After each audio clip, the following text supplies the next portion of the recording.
Hello guys, today is my new vlog. आज चाहिँ हामी हैन बिहान 5 बजे उठेका छौं। काठमाडौँदेखि कपिलवस्तुसम्म पुग्न छ नि त साथीहरु। त्यही भएर हामी अब यहाँ हिँड्न लागेका छौं।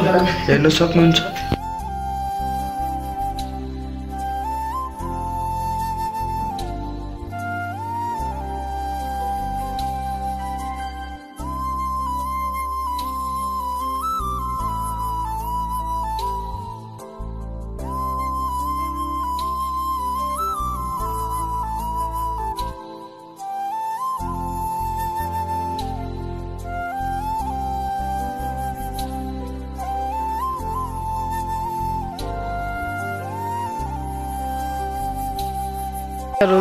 साथीहरु तपाईले रमाइलो दृश्यहरु देख्न सक्नुहुन्छ। मेरो च्यानललाई लाइक र सब्स्क्राइब गरिदिनु न हार्दिक अनुरोध गर्दछु। यति भन्दै राख्न चाहन्छु। Thanks for watching video.